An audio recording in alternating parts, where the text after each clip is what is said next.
Good morning, ladies and gentlemen. We have a very interesting topic today, the troubled Northeast, the problems and the solutions. As a preamble to the subject, Northeast comprises of 7 states. They're known as Seven Sisters. They are Arunachal Pradesh, Nagaland, Mizoram, Manipur, Tripura, Meghalaya, and Assam. These states have a great geographical and political significance.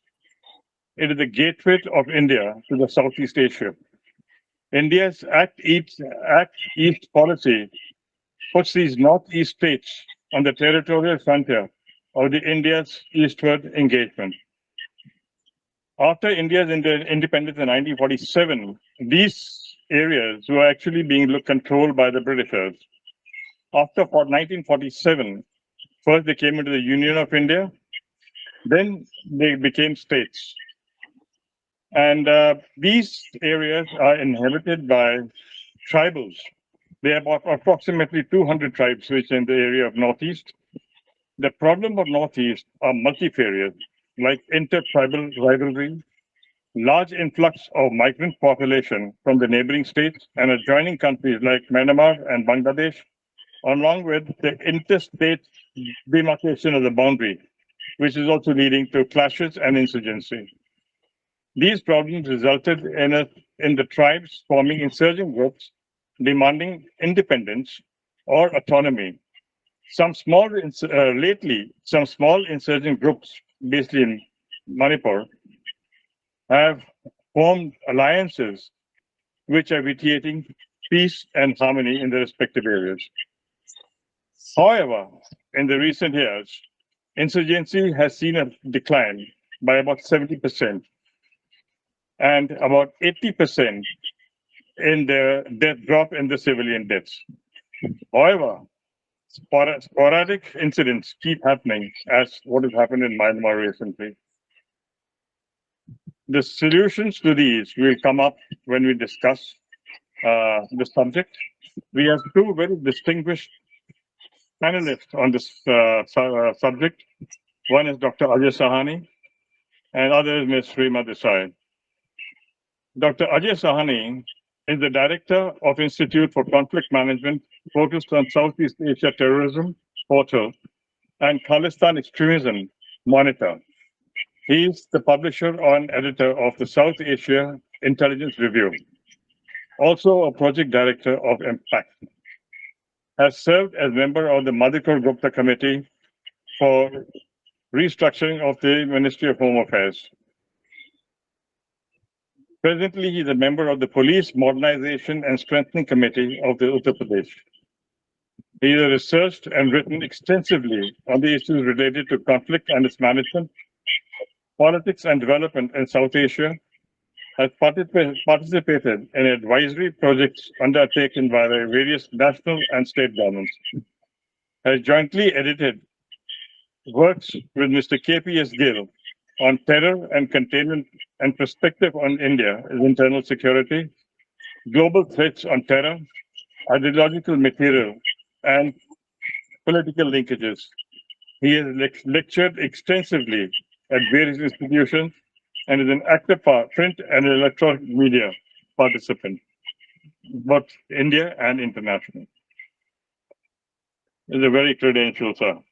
Rami Desai is an anthropologist with subject expertise in the Northeast region of India. She has degrees in theology and anthropology of religion from King George College in London, and has spent over 15 years studying Northeastern history, insurgency, ethnic militancy, religion, and identity. She began her research as a young student of anthropology in 2008. She's traveled to some of the most conflict-ridden areas, conducting fieldwork across the region and creating networks with tribal population. She, in her first trip, successfully interviewed over a dozen different tribes and various active insurgent outfits in order to understand the complex nature of the conflict in the region. In 2009, she went as Assistant Director, India Foundation, to conduct research on insurgency-led demographic changes. In 2011, As director of Northeast Policy Institute at Guwahati, she conducted research on border issues and insurgency in the region. Since she moved back to Delhi in 2013, she has not only continued to her research focusing on separatist movements, but also have collected, collaborated, and published books on various occasions with organizations and universities like the Manipur University and Indira Gandhi National Tribal University. Presently, she is a distinguished fellow with Delhi-based think tank India Foundation, where she focuses on current affairs, Northeast region, and the Indo-Pacific. She also hosts a popular show for India Foundation called Insight, which also covers current affairs and security and defense issues. She also regularly writes for various journals and national publications such as India Today and the Sunday Guardian. She is also a regular television panelist appearing in all major English news channels. Additionally, she is consulting editor of Global Order, a foreign policy publication and research organization. I think we have excellent panelists on this subject. I will start the thing with Dr. Sani. What do you feel is the problem in the Northeast? Let me begin with what ordinarily obsesses us, which is insurgent or terrorist violence. Now, you mentioned that we are down almost 20%. It depends on where, down to about 20% of violence, 80% has disappeared. I would like to take you a little further, depending on which year you are measuring against. For instance, in 2003, we had 1,165 fatalities. Last year, we had 21 fatalities. So we are down to almost 2% or under 2% of what was a recent peak, just 2003. So the issue of insurgency today is not our primary concern. The primary concern, to my mind, is the fact that the various contributory factors to these insurgencies have been left more or less unaddressed. What we have is effective security force operations and action, which has more or less suppressed these insurgencies, taken away the incentives for the insurgencies to continue. Over time, the insurgencies have degraded and have destroyed themselves. All these factors have contributed to the effective end of most of the insurgencies. I think apart from a very small number of groupings, the Ulfa Independent, the Korkom in Manipur, almost all groups are either in negotiations or one faction of the NSCN Khaplang, which is based in Myanmar. Almost all groups are now in some kind of process of negotiation with the government. However, while violence has almost, I would suggest, collapsed, the base issues have not been addressed. And those base issues are then tend to a conflagration from time to time, largely, I think, provoked by political mischief. And this is very, very clear. I suppose we will discuss Manipur in greater detail later. But you can see the degree to which tribal divisions, communal divisions, are particularly emphasized by political leaders. Polarization is the principal form of political mobilization today, electoral mobilization today. And then you have periodic conflagrations resulting. And these will continue as long as we can, the profile and the nature of the political leadership remains what it is today. It is an opportunistic leadership. It is a leadership which is not really concerned with general welfare or with national security. It is only concerned with the capture and retention of power. And that power is overwhelmingly and largely used or abused for personal and partisan projection or consolidation. Yes. Rami, what do you have to say? What are the basic reasons for insurgency, for the problems in Northeast? So I think it's a very complicated situation when we talk about the Northeast, because we tend to look at it from the point of view of recent history. I think we also have to look at it from the point of view of the longer history that it has suffered. The Northeastern region, if we were to take it as back as in our civilizational memory always existed, Having said that, with the British intrusion into the Northeast and a lot of the policies that they brought about, it is very clear that, there was this sort of bifurcation of who tribals were and who tribals were not. The word tribe never existed in our linguistic memory. It was included in the census in 1901. The word animism didn't exist. That also was included in one of the early censuses. And all of this was done from a point of reference which wasn't really natural to indigenous frameworks. And this is possibly the genesis of, a separate identity that was created. I've read a lot of archival material, and there used to be their own indigenous administrative systems and interactions within the northeastern states.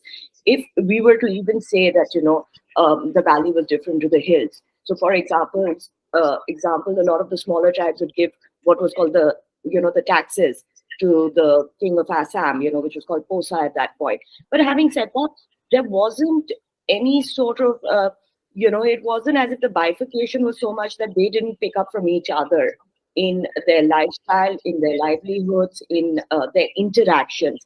There have been many marriages also that have taken place within, within kingdoms and with tribal princesses. So, this sort of separate identity that has been created, in my mind, in my reading of history, has come in much later or in recent history. If we take a step forward and, look at the history of the British finally getting a hold of the Northeast and setting up their administrative systems, they were very clear that they wanted to exclude some areas. They were very clear that, they wanted to have inner line permits, or they wanted to segregate the tribes from the rest of the populations. Now, why this was done, of course, has another large story to it, because it was almost a way of containment, not a way of preservation. And I think that is the genesis of this idea of separate identities. If you were to even go to Manipur, and this is the last limited point I'll make, even to go to Manipur, and you were to speak to the Meiteis and you were to speak to the Tangkuls, you would realize the interconnectivity. If you were to speak to the Tangkul older generation, they would say that there was never we never called ourselves Naga. There was never any label, umbrella label as Nagas. There are, in rituals, in Meitei rituals, Tangkuls are celebrated. There is this sort of interaction. So, again, in places like Manipur, a lot of these separations and separate identities can be even more recent than the British influence in this region. Of course, then I also feel that the geographical separation of the Northeast in terms of the chicken's neck had a prolonged psychological and emotional impact on the Northeast. So, you're joined by this possibly 22-kilometer wide chicken's neck. It automatically makes this area psychologically distant. It makes it it puts it in a very precarious position.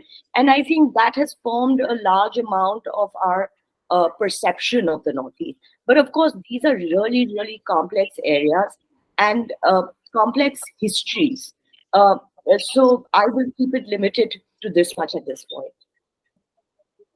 I think what you said and Dr. Sani's been saying, that because of the separation of the Siliguri corridor, which is 22 kilometers wide, I think even the politics, what Mr. Sani says, they're not very much interested in this area.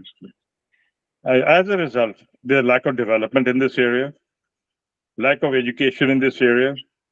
This resulted in a very large migration of people from other mainland or the other part of India and also from the neighboring states. Is it correct to assume that way? I think I just want to add one very strong element. We keep emphasizing this 22 kilometers chicken neck has created between India and the rest of India and the Northeast. I think more importantly, another way of looking at exactly the same phenomenon is the complete breakdown of normal interface, which was through what is now called Bangladesh, earlier East Pakistan. So all economic linkages, all social linkages with the rest of the country break down.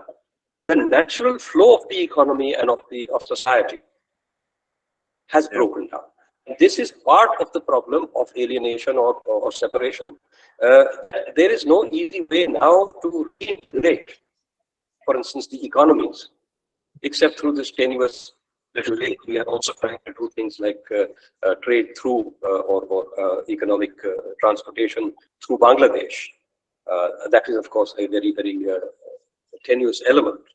But I think this is something that needs to be understood, that the natural economies of the region have broken down.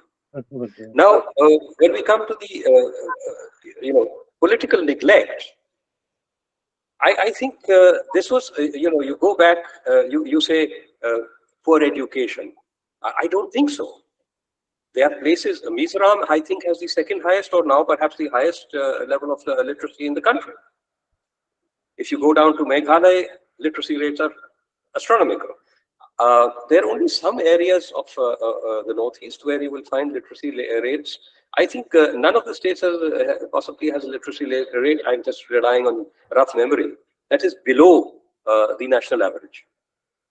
Yeah. So this kind of a sweeping generalization about the nature of society over there, and this intrinsic bias we have, which says that the problems we have over here are due to lack of development. That's not the case. In fact, if you go back to the post partition era, Assam was regarded as one of the best administered states in the country. And we have to look very closely at the kind of perversion of politics that has been actively encouraged in this region, and the kind of policies that are pursued by the center towards this region. Unless we go into that specific detail. Also, you see, I think Rami made a reference to this also, but this is something that needs to be discussed in great detail. Again, goes back to partition, of course, but also precedes partition substantially. Is the tremendous demographic transformation, forcible demographic transformation.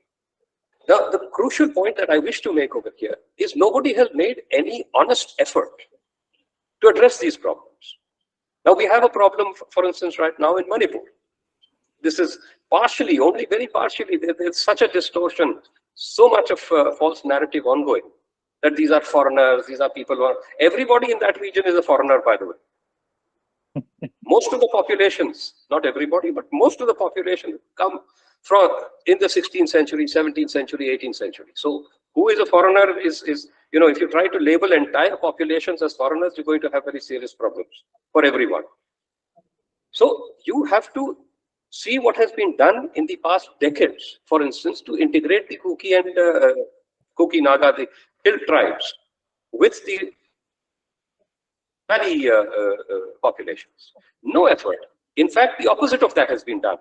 Every effort has been made to polarize these populations. Even today, the discourse is so crude, and not by some marginal groups, not by separatists, by the chief minister of the state.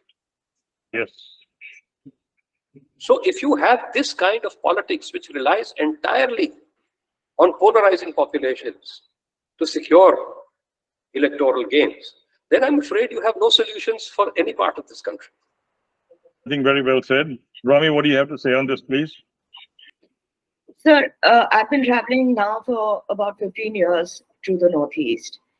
There was a time, and this is what I'm telling you out of personal experience, there was a time that we would not have interconnectivity. So we had to travel hours and hours and hours by road. So Guwahati was the easiest place that you could get to.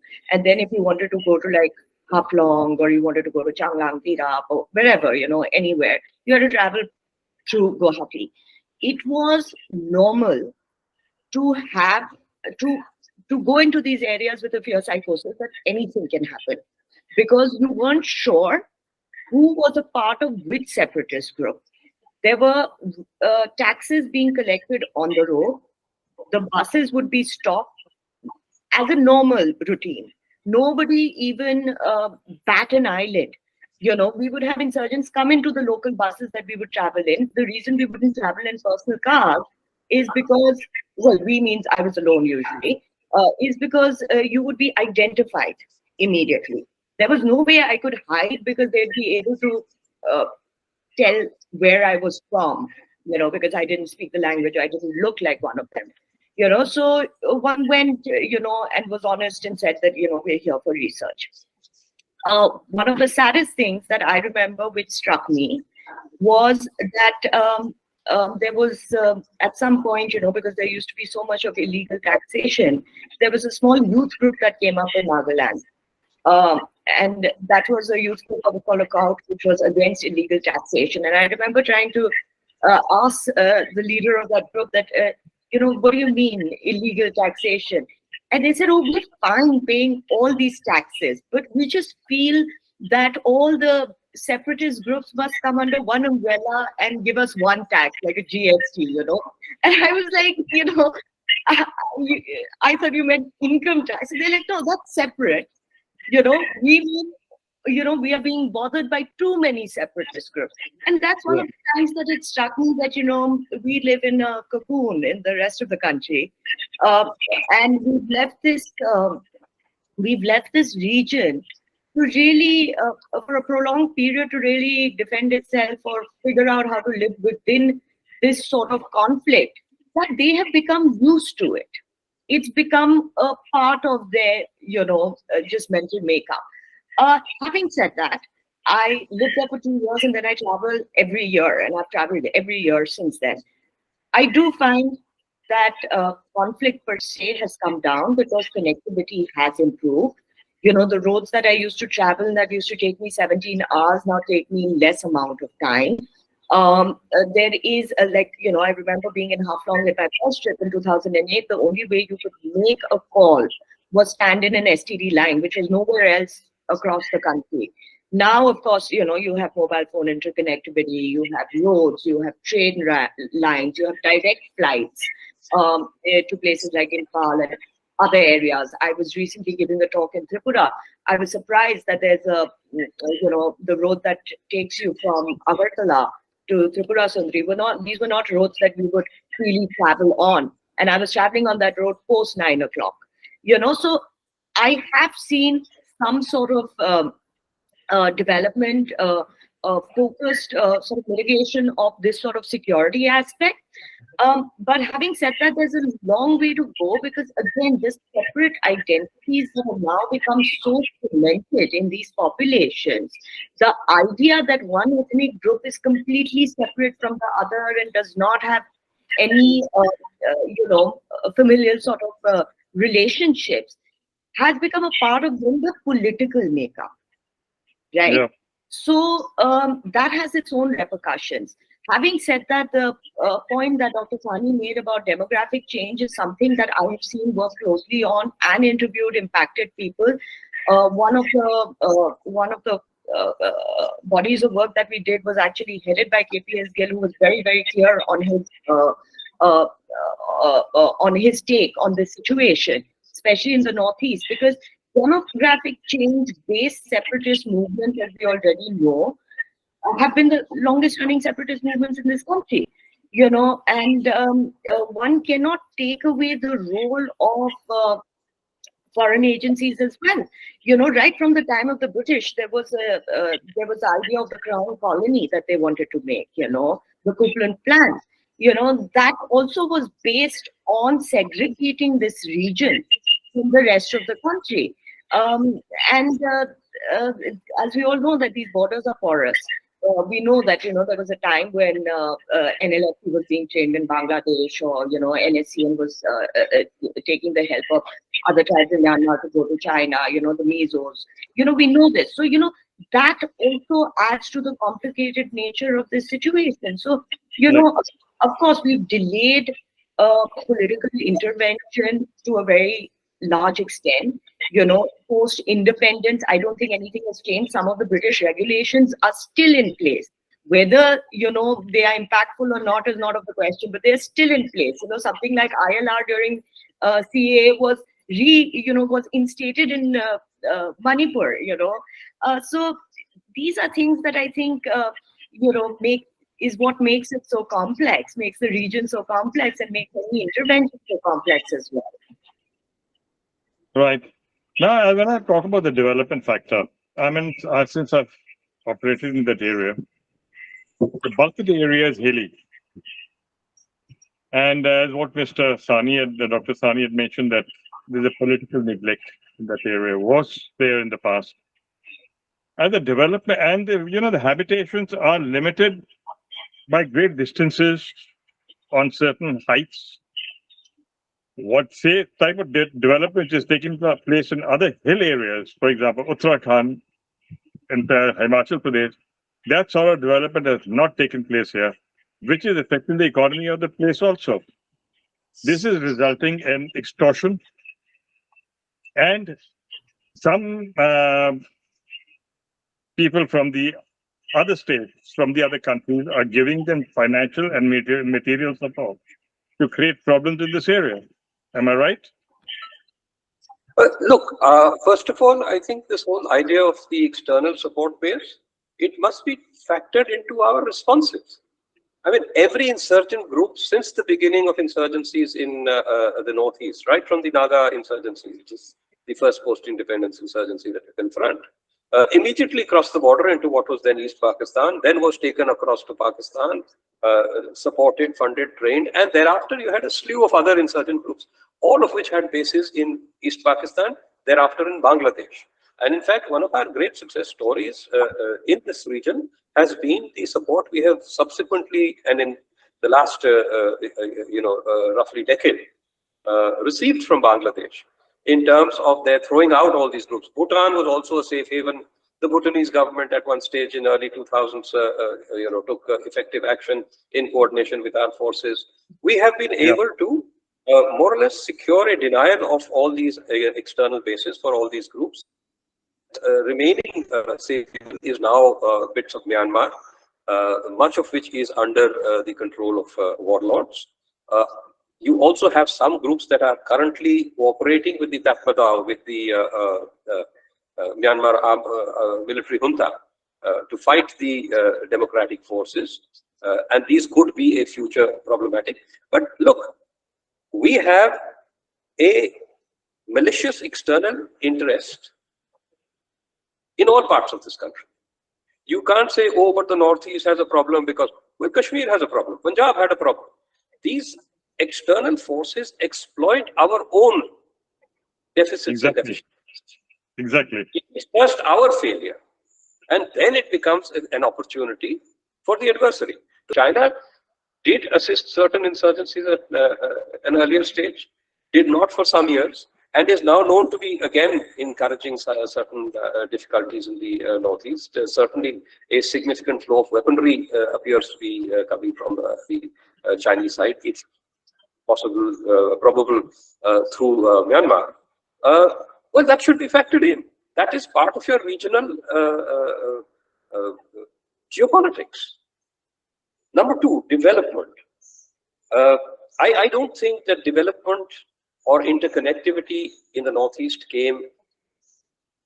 was a major factor in the defeat of the insurgencies. I would put it the other way around. The defeat of the insurgencies allowed development to take place. You see, at one point of time, we had this grand scheme of building bridgeheads to the Far East through the Northeast.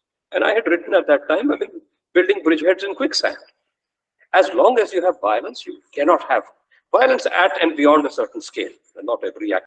Yes, what you said, the insurgency has come down. The reports are there, it's come down quite substantially. Ulfa, what you talk about Bhutan, I was in that area when all this happened. They were these Ulfa chaps who were in the Bhutanese area, they were thrown out. Paral Barwa is in North Myanmar, supported by the Chinese. We had some sort of understanding with the NSCN IM, but there is a problem with NSCN Kaplan. What do you have to say for that, Rami? the Naga separatist movement, like we pointed out, has been the longest running separatist movement in this country. It's been difficult to contain. Its genesis, again, is it would make a completely would make a conversation for a completely different talk. But having said that, after Kaplan passed away, it seems like the group has also broken into multiple splinter groups, and now that that is a situation, I am not really aware of how outreach can be made to all of them.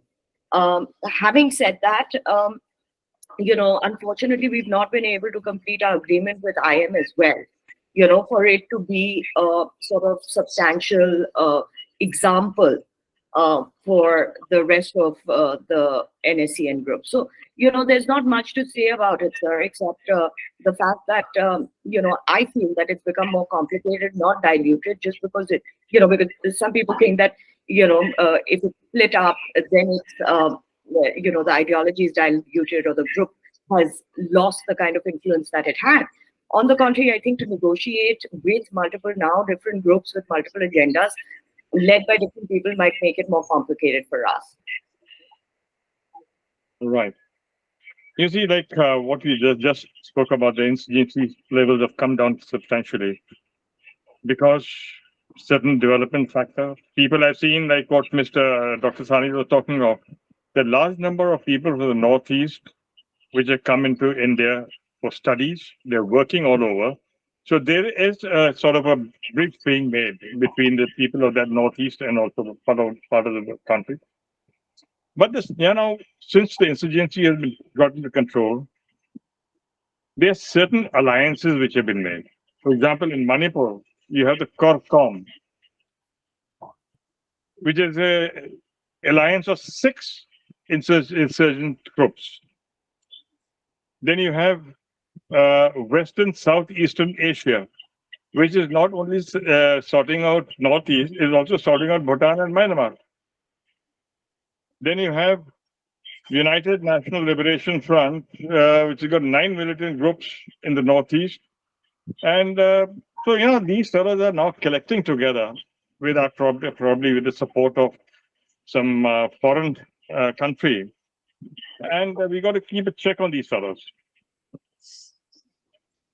I wouldn't take most of these groups very seriously. CORCOM is an effective, shall we say, umbrella grouping under which you have these 7 terrorist formations or insurgent formations who actually coordinate operations and act.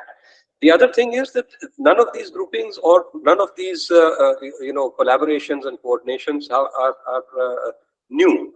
You've always had something or the other of this nature ongoing between. The Naga insurgency, for instance, is rightly called the mother of all, not only first, but because they supported, helped, trained the insurgents of other formations, including ULFA, which became one of the most important insurgent groupings in the region. Thereafter, ULFA began to train groupings, train, support, help other groupings. So much so that they also helped support and train certain factions of the border groupings, which subsequently became enemies to the ULFA. So this is a natural dynamic. These are outlaw groups. They will form alliances where these alliances have some potential gain. And this has been ongoing. It has been countered very effectively. I think I don't have to tell you this by our security forces. The problem that persists is not the kinetic problem has been addressed.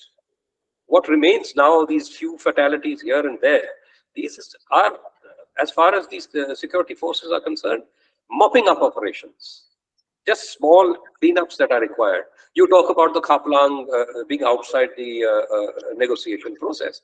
Out of the 3 or 4 factions of Kaplang, only one faction, which is based in Myanmar and which is led by a Myanmarese national, That's right, is outside the conversation right now.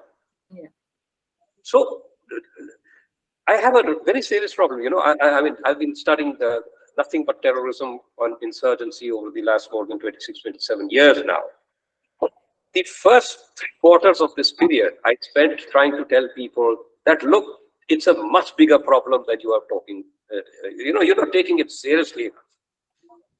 My basic message to everyone right now is terrorism and insurgency has become a diversion in every theater, not just the Northeast, whether it is Punjab, whether it is Jammu Kashmir. The kinetic problem of terrorism and insurgency has very largely been contained to what I would call residual or manageable levels.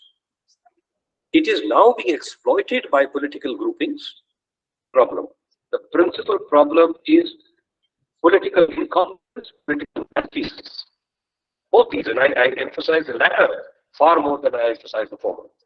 It is political malfeasance that is not allowing the issues in these places to be resolved on what I would call a political basis, a democratic basis, through the involvement of the people. We keep on talking about inclusive solutions and all, taking everyone along. How do you take everyone along when the leaderships of these regions and the central leadership is constantly abusing one segment or another segment of the population, constantly blaming one segment or another segment of the population on ethnic lines, tribal lines, on communal lines, and ignoring the often equal contribution of another community. The clashes in Manipur today are ethnic clashes. It's amazing. Yes. The Chief Minister says these are terrorists, these are outsiders, everything. Both the CDS and the Army Chief have made a clear statement that this is not a terrorism or insurgency problem. We are dealing with ethnic clashes. These are law and order problems. Now, if you have a political leadership of this nature, you will not, far from solving problems, you are in the active business of creating problems. Let me take a slightly divergent view from Dr. Sani here. I think, of course, political leadership throughout the years have had, and through the decades, ever since independence, have had very little understanding of this region. And I can tell you, as somebody who has been studying it, that every time I go in there, I realize I don't know much, because there's always so much more to learn. These are very complex histories, complex people, complex ethnic rivalries to, have a grasp on. Having said that, I do feel very strongly that in the last decade or so, Northeast has taken some form of centrality in mainland consciousness. The kind of alienation that we used to see before, the kind of isolation that we used to see before, doesn't exist in its entirety any longer. I think that has something to do with, the focus on the Act East policy, whether that has been a success or not is a question for another debate, because obviously there are a lot of factors, including the dispensation change in Myanmar, Bangladesh going into elections, that possibly will have an impact. But still, there's been a lot of conversation around the Northeast because the government made the Northeast a focal point for them. Now, when we talk about a situation like Manipur, the fact of the matter is that we cannot ignore also the demographic change there. There has been, of course, there's been a historical migration, and these are, Chin tribes under which, a lot of these other sub-tribes exist, So there have been interactions. Just because, a border was pulled doesn't mean that it was pulled on the basis of which ethnicity resided where. So, of course, there have been these interactions, but there has also been immense amount of settlement. And this has been permanent settlement. For as long as I've been going there, I have heard the average Meitei, and I'm neither a Kuki, I'm neither a Meitei, but I have heard the average Meitei complain or feel threatened by this sort of settlement, because this sort of settlement also then results in some amount of demographic change and, religious rivalry. We don't like to talk about it, but there's also, a religious sort of difference between all these tribes. Now, was that exactly the cause for this? I'm not sure. But what I do find dubious is the fact that the High Court recommendation, which is what was supposed to be the foundation of these clashes, to include the Meiteis in the scheduled tribe list, was just a suggestion. If this was a reaction, then I think this was a very harsh reaction to it. Number two, now the debate, the goalpost of what the cookies want has turned from this to autonomous district councils, right? So I don't think in a situation like this, and of course, I'm not saying this one is to blame or that one is to blame. I'm just saying when we talk about the genesis of the conflict, it started from one point, it's reached another point. All of these points have been hotly debated for the last 15 years that I have been doing. These are not new problems. These clashes have happened wherein we have to, I don't know how one is going to find solution, because the trust deficit and the fault lines have deepened to such an extent, at least for the next, foreseeable future, that it's going to be difficult to come on to bring everybody on a consensus. Right. But having said that, I think it's very important to have border management. I don't know, and both of you would know this better, how effective would border fencing be, how effective would tracking be, or the technology that they're putting on the borders be. I don't know about that. But having said that, I don't think settlements or demographic change is something that we can take lightly, because it is going to bother one community or another. Now, we saw in Mizoram as well that there were protests under the umbrella of Zone nationalism against India to pressure them, to pressure a regime change in Myanmar. Now these kind of things may not be possible, but it definitely creates some amount of unrest within the populations within these states. So I think this is it's a very complicated situation, and it's unfortunate that the clashes went this far from both ends, and both ends are responsible. But again, I think, if you were to ask me what I thought about the veracity of the claim that the Meiteis have on asking for scheduled tribe listing, I think they have the right to ask for a scheduled tribe list. At the end of the day, all populations in the state should be allowed access to all its resources. And the fact that historically all of them were termed as tribes, gives them some foundation to ask for this. So that would be my limited take on it, sir. Dr. Sani, anything from your side on this issue?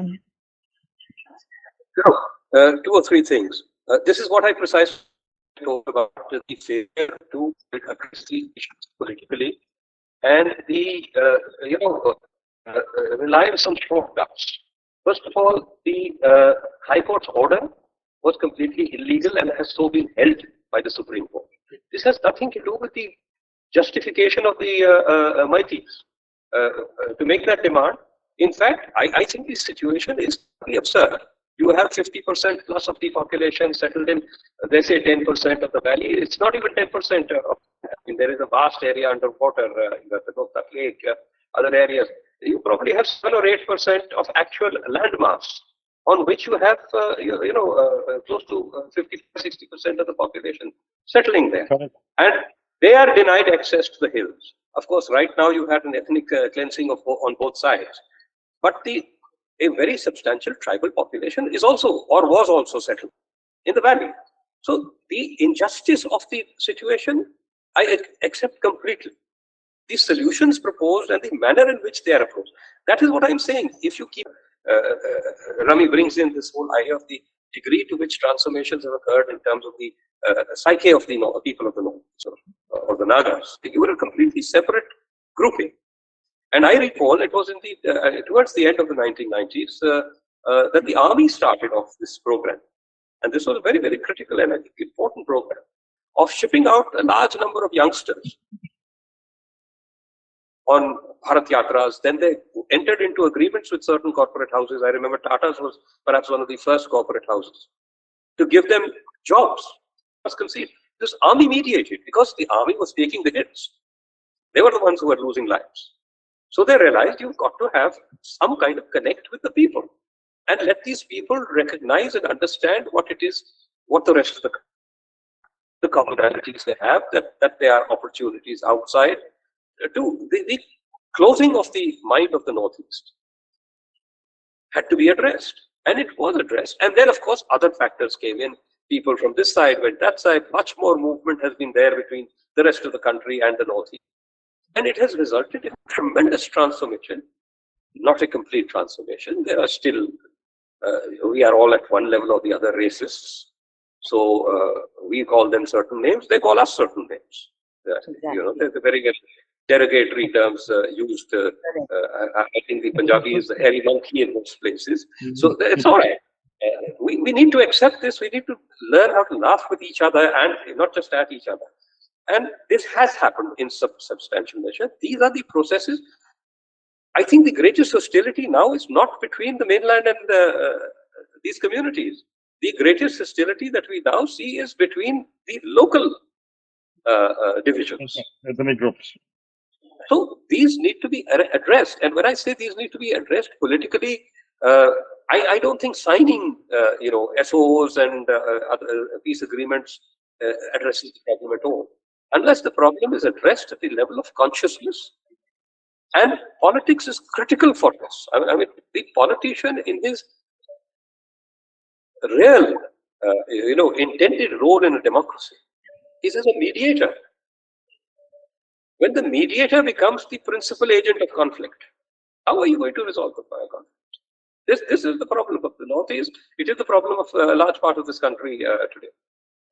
Sir, I completely agree with Dr. Sahni. I think that is really the moot reason, and now it is the populations that live side by side and have historically lived side by side, may have had rivalries, may have had great connections as well, that need to figure out how to live together. Having said that, let me make this point.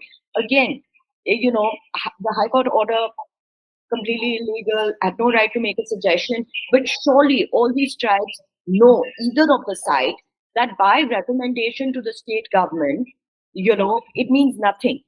The state government cannot give you scheduled tribe status.